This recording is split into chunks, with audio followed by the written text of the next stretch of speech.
beautiful, sunny Sunday. I'm back at it, guys.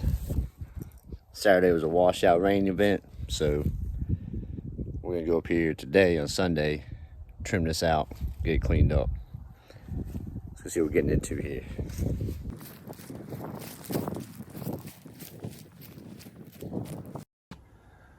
So I see some more spiral bushes that need to be shaped.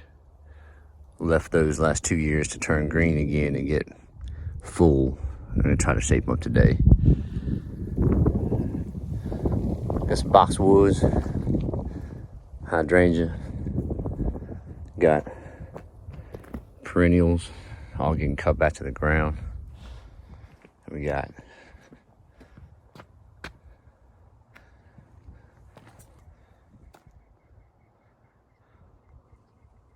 that little guy we're gonna shape up. Crepe myrtles. And it wraps around. Let's do it. Starting off with this variegated liriope. The variegated liriope grows in a clump. It does not spread. The green liriope spreads. That's the major difference. These perennials here, they actually get trimmed back twice. They are early spring bloomers and bloom out beautifully. After that first bloom, I'll trim them, and then they come back again this size. So some of your perennials, if they're early bloomers, you can get 2 different growth and bloom phases throughout the year if you trim them at the right times. All these perennials get trimmed down all the way to the ground. They come right back. Moving along over here to these boxwoods that I'm trimming on.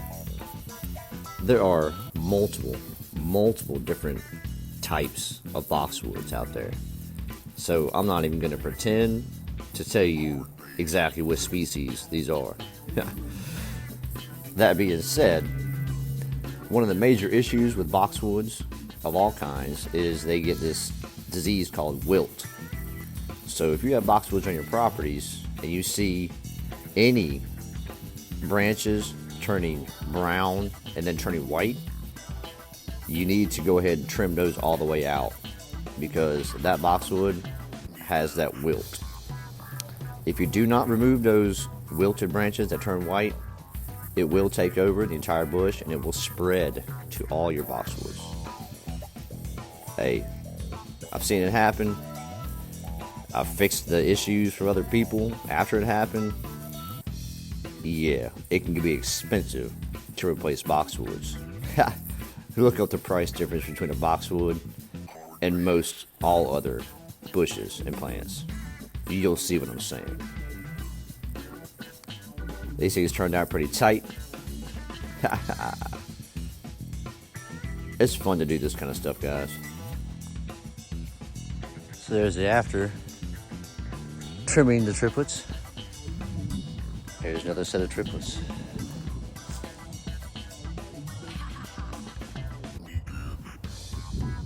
Boxwoods, like many other plants that we have, it's amazing. You can trim these plants, shrubs, bushes, whatever you want to call them, all the way down to nubs, as far as you want.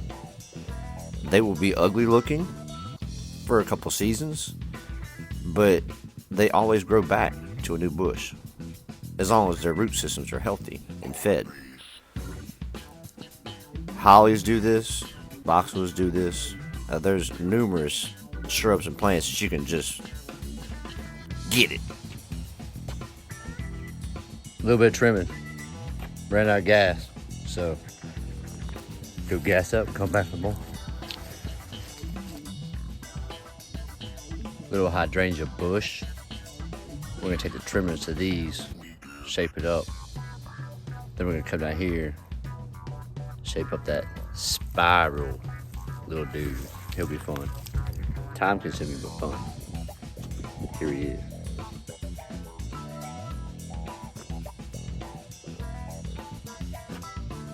I'll shape him back. The past few trimming videos that I've thrown out there, we've seen 3 different types of hydrangeas. The plants, the bushes, and the trees. They're all trimmed differently, but somewhat the same. Check them out. Go back and see the differences on how we trim these 3 different styles of hydrangeas. This is a Boxwood. It's a spiral boxwood, guys. I could have spent another 30 minutes nitpicking. But for right now, that little dude turned out pretty cool looking, man. I'll take it. No complaints.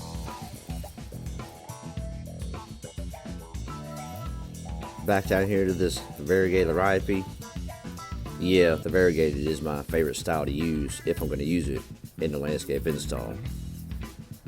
This Nandina here, pretty much just at a diagonal down to up, just to give it that nice little shape. And we're going to leave some redness on top, because I'll be back in March, and we'll scalp it down to the height it needs to be, short, to grow back nice and big like it is now. I like those red colors though, so they're going to stay.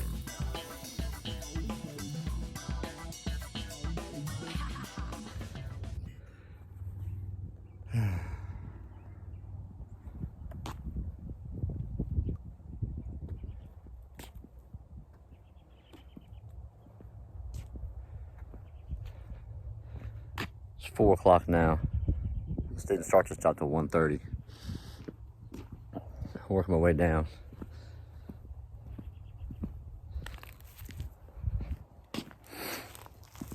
These 2 evergreens were looking really bad. I thought about taking them out, but what we did was fertilize them and let them grow for 2 years without trimming them. So I don't know about these. I'm gonna do my best to make them look good.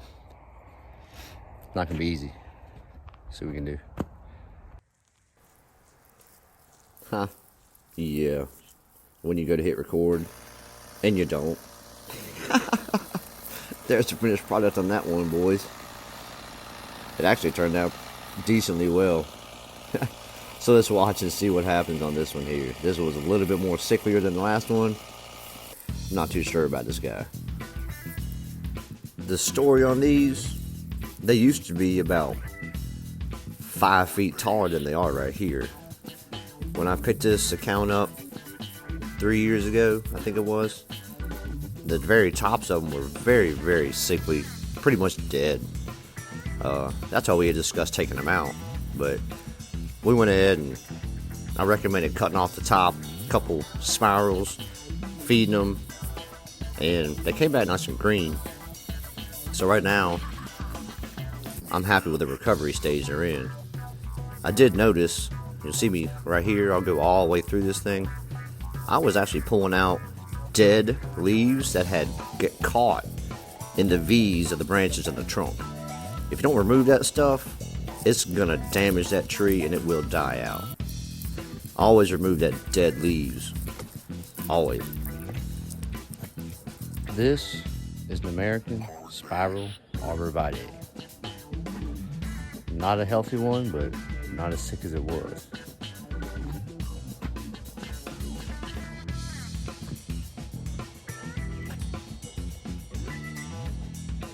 Coming back. Go ahead and throw a close up here on this perennial that I'm trimming back. Let you boys see how short I go. I don't get rid of the entire thing to the dirt, but there's not much left of it, alright? It comes back, like I said, twice a year. If you trim it at the right time after that first blooming stage is done. These are used, nothing to them. They're trying to catch up in growth. They were kind of unhealthy as well.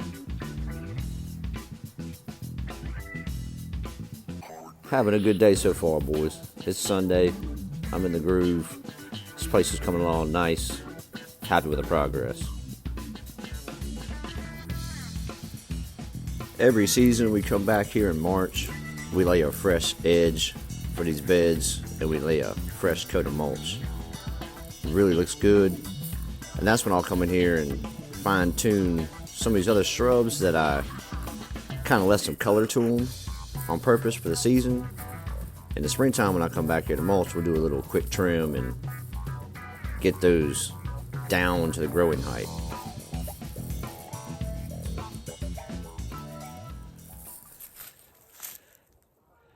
Those right there, spirea. You can trim them back. They grow. They don't grow in abundance, but they flower back. Not a big deal. The grape hollies, didn't have to trim much. The yews, we're letting them all grow, so little guy barely got touched. Gonna hit these Nandinas, but they're beautiful, ain't they? I really don't want to touch much of them. They go with the Christmas theme, so I ain't gonna touch much. I'll leave the red. Then I come around here. A couple Boxwoods. A couple crepe myrtles to murder. Anyways, keep rolling.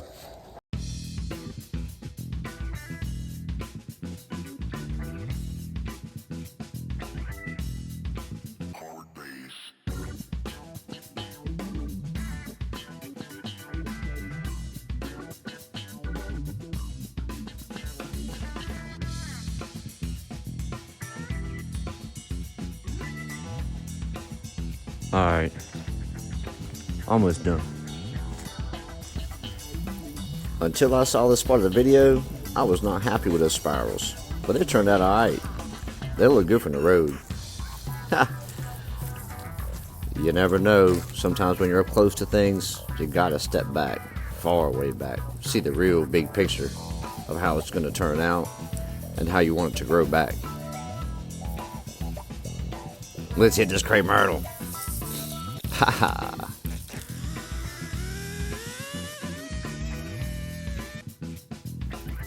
Now, as I've said in previous videos, this is done when these trees are planted in spaces that are too small for them.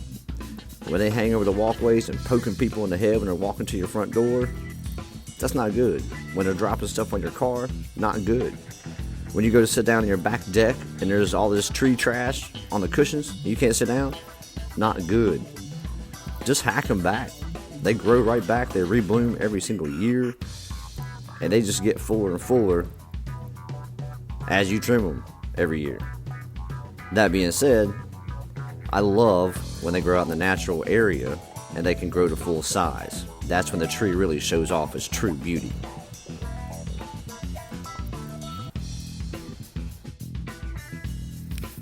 But once I go through here, trim it, hand prune all the little sticks off of it, it gives it a beautiful new shape to the landscape. It's an upside down triangle now. I dig it. It's something new in the bed.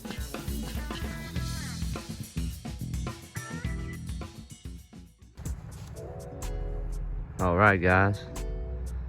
That time of day. Time to go home.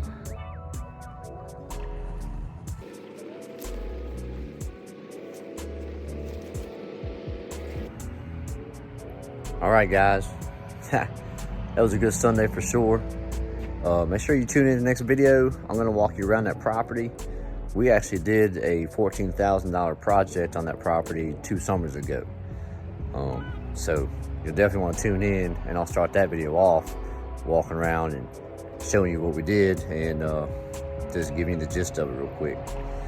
So yeah, I got the whole front of the house trimmed today, and go back tomorrow with some helpers and get everything cleaned up and continue trimming down around the side. Y'all be good. Peace.